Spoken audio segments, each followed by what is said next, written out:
Namataan ni Liam sa gilid ng kanyang mga mata ang galaw ng kortina sa kwarto ni Sabrina at naghanap doon ng kanyang tingin. Pero likod na lang ng dalaga ang kanyang nakita at ang haplit ng mahaba nitong buhok sa bigla nitong pagtalikod bago ito tuluyang nawala sa paningin niya. Hindi na lang ang araw ang dahilan ng kunot sa kanyang noo. Bumuntong hininga siya at dumapas sa tuwalya. Hindi siya masyadong nakatulog ng nakaraang gabi. Kung magiging totoo siya sa kanyang sarili at hindi niya ugali ang maging sinungaling sa sarili. Ang halik na ibinigay niya sa kinakapatid ang masyadong bumabagabag sa dibdib niya. It was an impulsive kiss. Wala siyang kaduda-duda sa kanyang malinis na intensyon nang gawin niya yun o bago niya gawin yun. Pero nang lumalalim na ang halik, dahil hindi na niya magawang makontrol ang sarili, definitely hindi na lang favor ang halik na yun.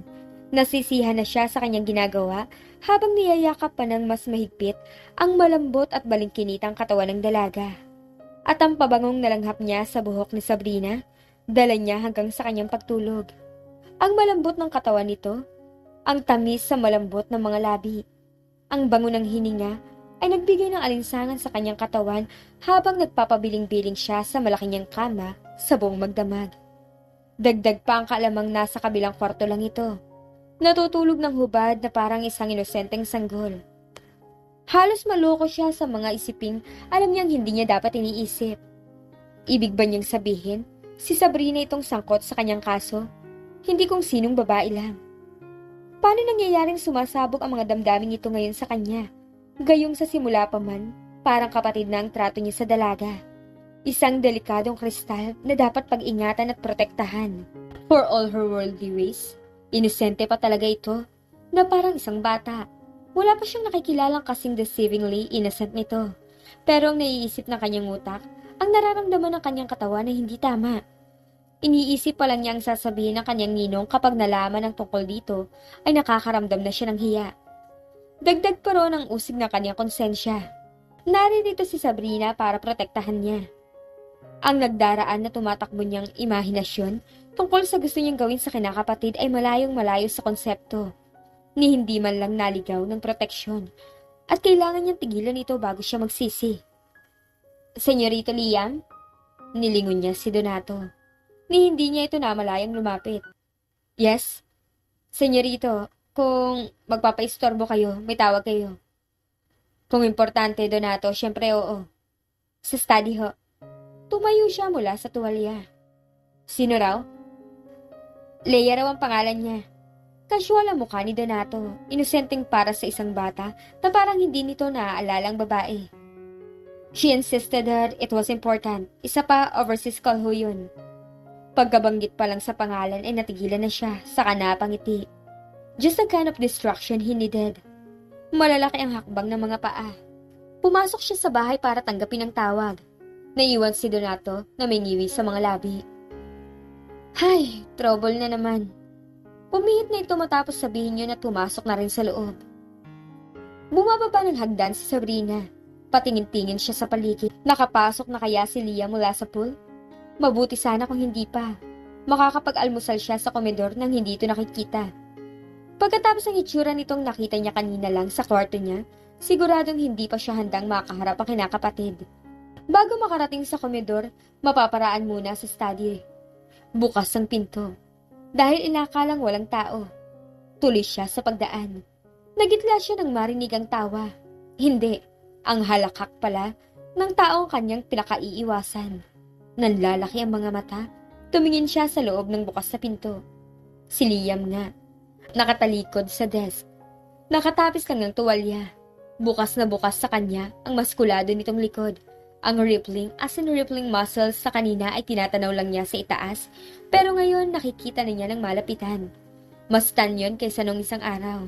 Nangingintab sa pawis at nakatanga lang siya rito na parang namamalikpata. Ilang sandali pa siyang tigalgal sa pagkakatitig sa walang kamalay-mali na lalaki bago nahihiyang namula at naghiwas ang tingin. Para na siyang namboboso. Lalayo na sana siya nang may mahuli sa sinasabi nito sa sino mang kausap sa telepono. Of course not, Leia. You can come anytime you want. There won't be any problem. Pagkatapos ay pinakinggan nitong sinasabi ng kausap. at humahalakhak na naman parang sayang-siya. Leia, pakiramdam ni Sabrina ay nanlalaki ang kanyang ulo habang nararamdaman niyang nag-iinit ang magkabila niyang pisngi. Kausap ni Liam ang dating girlfriend nito. Kalahati ng sarili niya ay nagsasabing hindi siya dapat manatili sa kinaroroonan. Wala siyang karapatang makinig sa usapan ng ibang tao. Lalo pat personal yun. And one's love life is definitely personal. Pero hindi kumikilos ang kanyang mga paa. Mukhang sumusunod yun sa piping utos ng kalahati pang natitira. Yung nagsiselos sa kalahati. May kasama ako rito, yes. Si Sabrina. What? Tumawa ulit si Liam. She's grown up now, Leia. Hindi na ang makulit na batang naalala mo. Pero makulit pa nga rin. We're still the best of friends. Yes, of course. I'm still fond of her. I will always be. Habang sinasabi yun, may nagbago sa tono ng lalaki na para bang may pinoproblema itong kung ano. Pagkatapos ay muli ito nagsalita. Of course, I'd miss you. I'm sorry about your husband, Leia. Mas mabuti pa nga sigurong magbakasyon ka muna rito sa Pilipinas para makalimutan mo muna ang lungkot mo. Sandali itong tumigil habang pinapakinggan muli ang sinasabi ng babae sa kabilang linya. I'll be here, sabi nito sa masuyong boses. Yung ginagamit nito sa kanya kapag may problema siyang isinusumbong dito. Kumunot ang tono ni Sabrina at tuloy nagsalubong ang malalantik niyang kilay. Nang mamalaya niyang tumutulong ang kanyang luha sa magkabilang pisngi, na para bang isa yung istorbo. Langaw na dapat palisin. Bigla, nag-decide siyang hindi na niya kayang makinig kaya tumalikod siya at nakalimutan na ang pagkain na nagtatakbo paakyat sa hagdan, pabalik sa kanyang kwarto. Nagsisikip ang kanyang dibdib kapag dumating ang Leia na yon, ang mahadera at malanding Leia na yon. Aalis siya. At hindi yata niya mapapatawad si Liam dahil sa halip na lumayo ito, ini-encourage pa nito ang atensyon ng brohang yun. Akala pa naman niya siya lang ang babae sa buhay na kinakapatid. Akala pa naman niya siya lang ang baby nito. Naalala niyang sinabi nito kay Leia tungkol sa kanya. We're still the best of friends. I'm still fond of her. Sa problemadong tonong yun na parang nagsisinungaling ito. Lalo tuloy siyang napaiyak. Pakiramdam niya sobra siyang nainsulto. Pakiramdam niya isa lang siyang bata na barely tolerated kasi makulit. Kahit nagmumukha ngang isang bata na naagawan ng paboritong laruan, nag-iiyak siya na nakadapa sa kama. Sinusuntok ang unan kapag nagiging masyadong overwhelming na ang sama ng loob niya. Nang magtanghali, sa kwarto lang siya kumain. Hapon na nang magkasalubong sila ni Liam sa sala. Galing ito sa labas habang patungo naman siya sa library para maghanap ng iba pang librong mababasa. Yung depressing ang topic. Yung nababagay sa mood niya. Nakatitig sa mukha niya ang kinakapatid. Is there something wrong? Nag-aalala nitong tanong. May nararamdaman ka ba? O tamlay ka yata? Iniiwas niyang muka. I'm fine. Tuloy siya sa paglakad, planong lampasan lang ito. Pero pinigilan siya nito sa braso. Wait, there's something wrong. You're not fine. I'm fine, bitiwan mo nga ako. Binawi niya ang braso at mataray ang mga mata na tiningala ang binata. Can't you see? Hindi ko gustong maging pabigat. It would be better kung hindi mo na lang ako papansinin lagi. Pero hindi ka naman. Yeah. Forget I said anything. Nagtatakang kinunutan ni Liam ang tahimik na pinto. Hindi man yun ibinagsak na kinakapatid, may pakiramdam siyang galit ito. Hindi na ang parang tampo ng isang bata lang tulad ng nakaraang mga araw, tuwing may hindi sila pinagkakasunduan. Naiiling na pumasok siya sa study room. Ano kaya ang nagawa niya para magalit na naman si Sabrina? Saka siya napabuntong hininga. Nangingiwi, naiisip na lang niya siguro may bisita ito. Nagdaan ang mga araw at pinanindigan ni Sabrina ang hindi pakikipag-usap sa kinakapatid. Somehow, mas hindi niya ito pinatawad dahil sa narinig niyang conversation nito kay Leia kaysa sa ginawa nitong paghalik sa kanya para may taboy si Rodolphe. Isa pa napansin niyang simula nung gabing yun ay naging iwas din si Liam.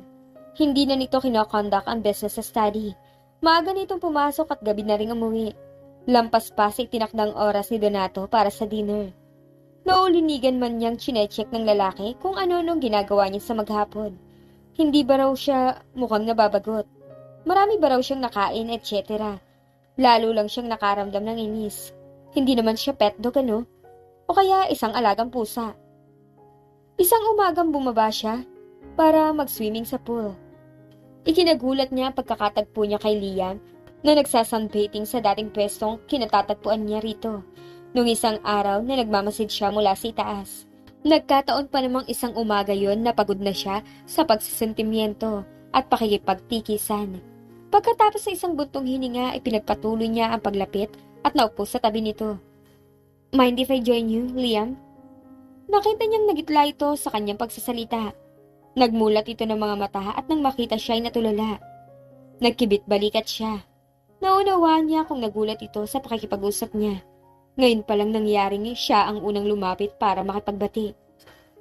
"I've decided not to be angry with you anymore. Besides, it's boring when you have no one to talk to. Bati na tayo?" Pero hindi pa rin ito kumibo. Nakatitig ito sa kanya na parang hindi makapaniwala. Kumunot ang noo niya. "Bakit?" Wala pa rin. "Liam, ano ba? Inasar mo ba ako?" Medyo naiinis at napapahiya ng sambit niya. Kumurap-kurap ang mga mata nito sa pagtaas ng boses niya. "Aren't you going to say anything? Okay, bati na tayo. O galit pa rin ako sa'yo." "Sabrina?" Sambit nito sa kanyang pangalan na parang ayaw maniwalang siya nga ang nasa harapan nito. If she did not know any better, iisipin niyang galing sa isang panaginip si Liam. At hindi pa ito nakakabawi kaya hindi ito kaagad nakapag-react sa presence niya. Kaso alam niyang iniiwasan talaga siya nito. At nagsimula lang mangyari yon nang tumawag ang malanding Leia na yon. Galit na tumayo siya. "Kung ayaw mo makipagbate, di wag. I'm not going today if you won't talk to me." Pagkatapos nun ay tumalikod na siya rito. "Sabrina, wait. Don't you touch me?" Sigaw niya na pinipilit ipiglas ang kamay. "Suplado." "Sabrina." Hindi nito binitawan ang braso niya. Nang magpumiglas pa rin siya, hinila siya nito. Ang puwersa ay sapat na para madala ang dalaga.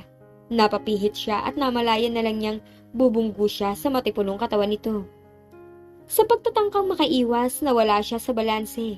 Naging alerto at maagap naman ito sa pagsalo sa kanya. At sa proseso, nayakap siya nito. Napahingal siya sa mga sensasyong kumukuryente sa kanya nang mapalapat ang kanyang balat sa balat nito. Pero wala ni isang nagtangkang kumalas nang magkatitigan sila. Hindi niya ito magawang maitulak nang makulong ang kanyang tingin sa mainit na ekspresyon na yon ng mga mata nito. At nang ibaba ni Liam ang mga labi nito sa kanya, lalong wala siyang nagawa kundi ipaubaya ang mga labi sa mapusok nitong halik. Ang sumunod na mga sandali ay parang pagsabog ng mga sensasyon para sa dalaga. Kasabay ng emosyong binubuhay ng mainit itong halik. Hindi siya makapag-isip para bigyan ng paliwanag ang pagtugon niya sa halik nito o ang pag-angat ng kanyang nabuhay ng mga kamay para pumulupot sa leeg nito. O ang init na lumukob sa kanya nang marinig ang mahina at mababa nitong pagungol na mula sa dibdib. Humahaplos ang palad ni Liam sa kanyang dibdib, pababa sa balingkinitan niyang baywang. Saglit na kumawala ang mga labi nito mula sa kanya. "Sabrina," sambit nito sabay buntong hininga. "Liam." "Sabrina."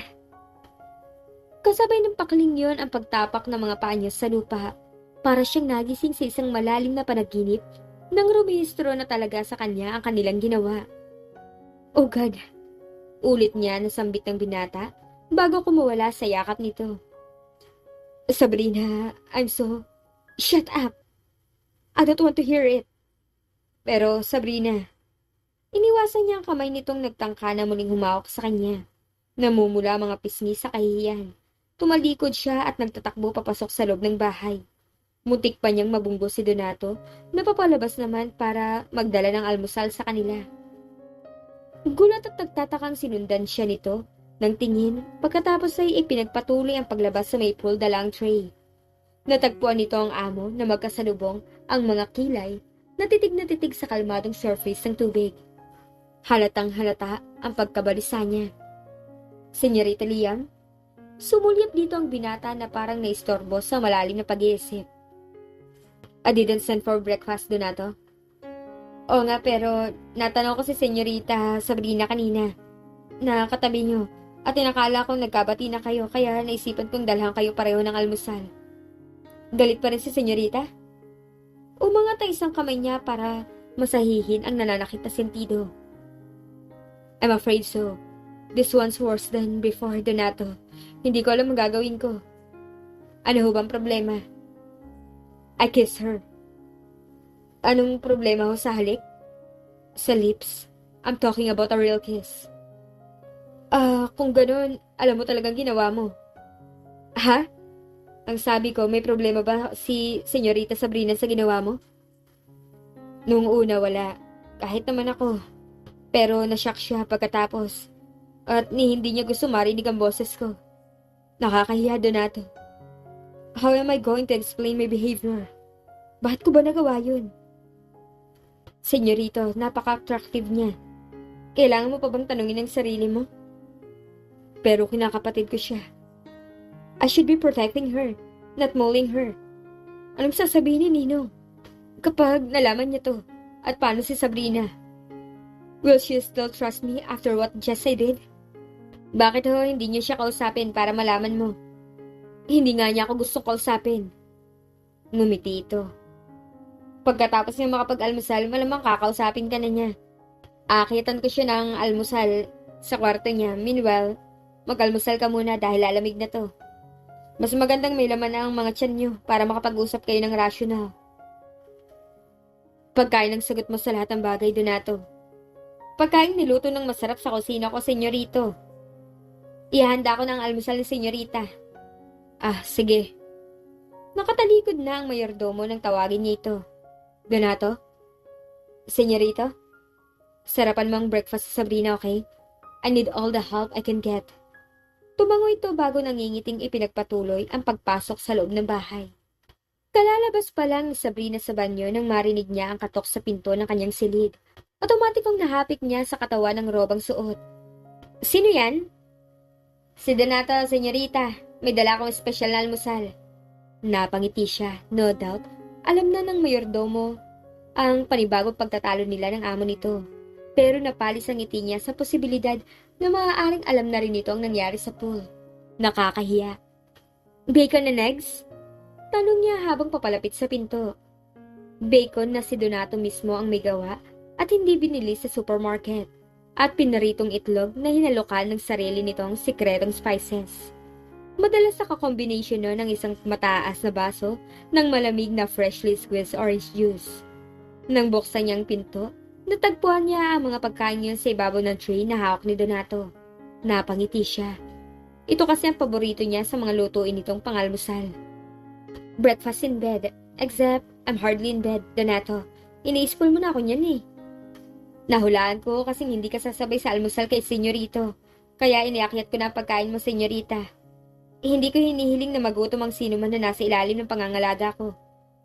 Ang bait mo kasi, para kang si Yaya Loring ko.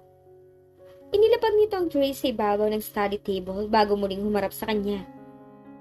Si Loring, tingin ko wala nang babait sa taong yun. Magsimula na kayo kumain bago lumamig ang inyong almusal, senyorita.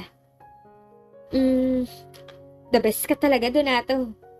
Thank you, senyorita. May sasabihin ka, no?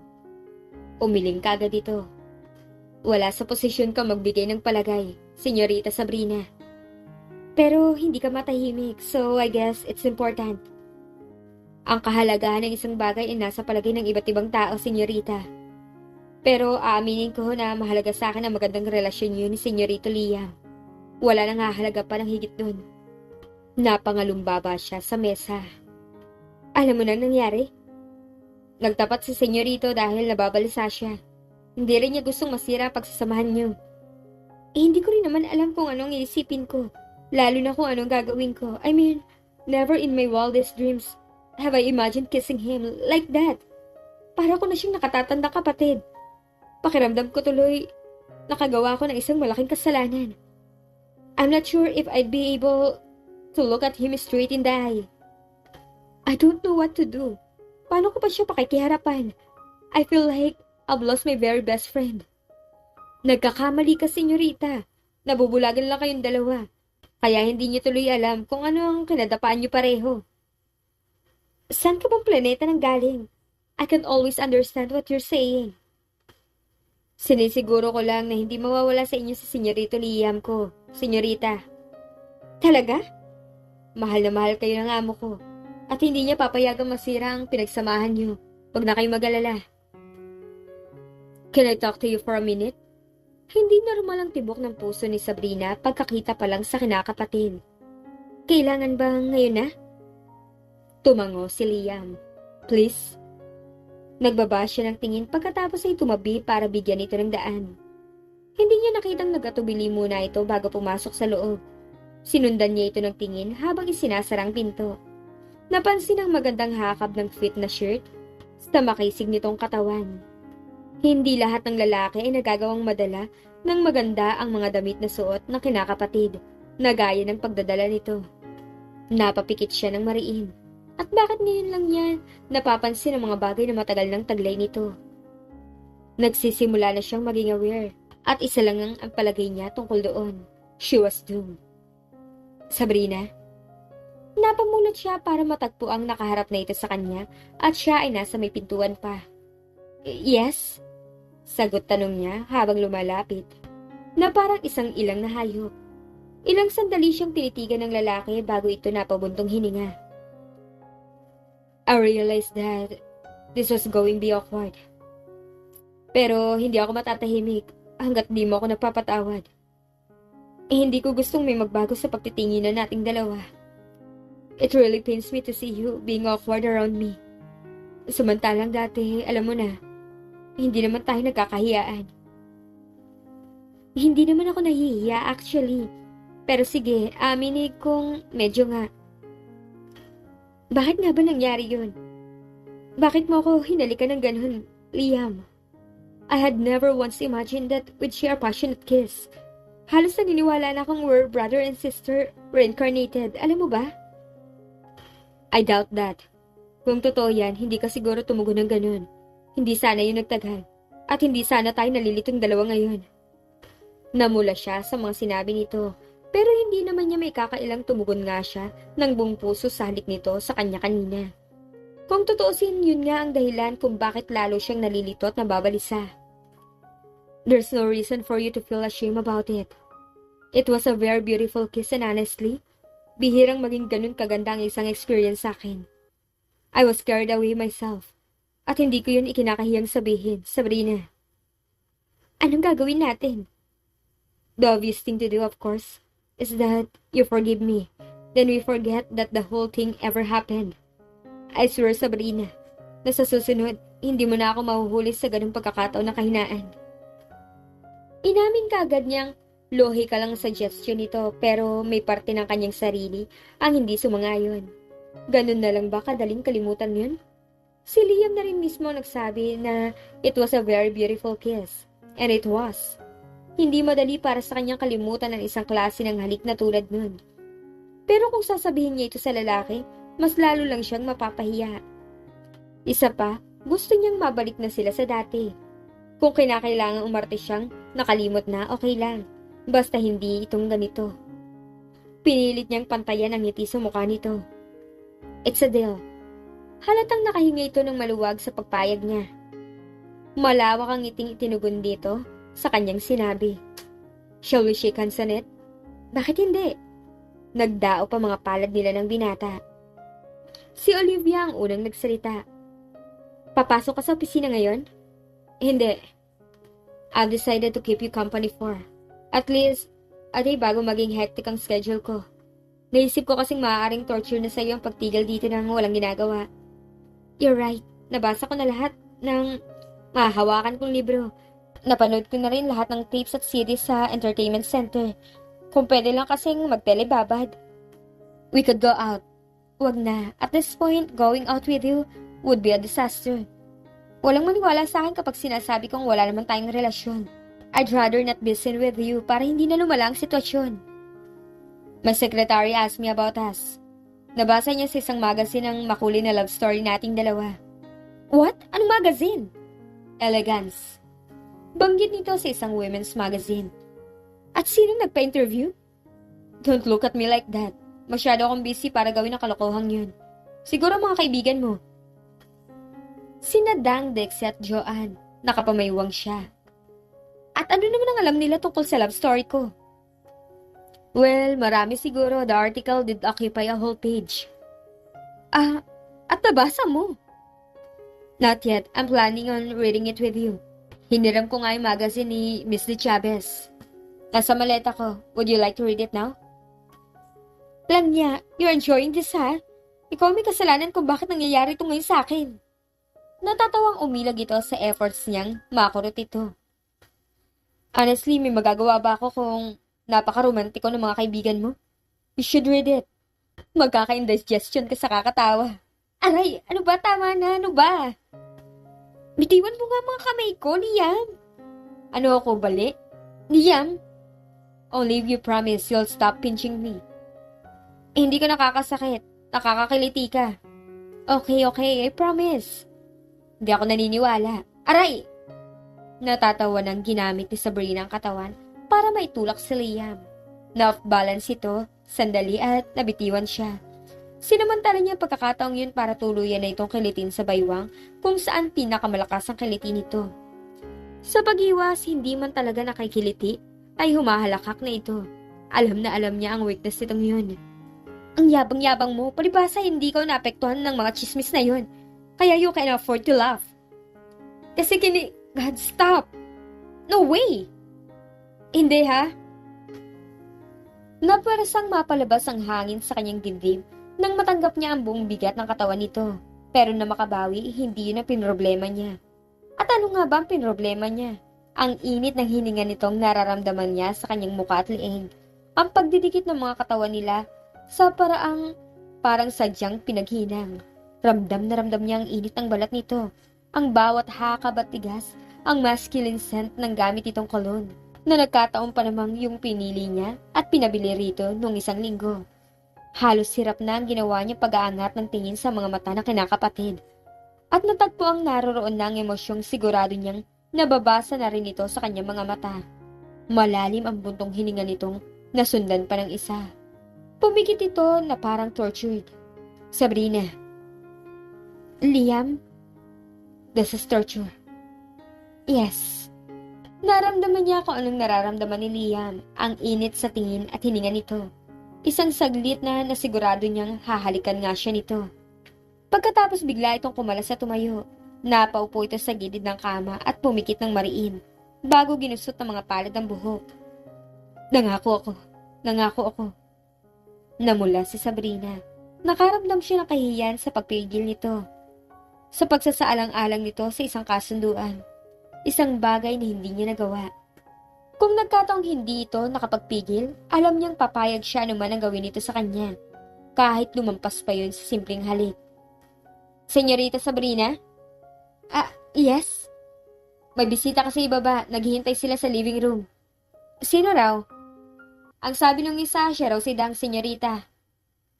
I should tell them I'm sick. You're not sick. I will be after they're finished with me. I swear. They're here to suck more blood from me. Hindi sila titigil hanggat hindi ako natutuyot. Gusto mong samahan kita? Pwede.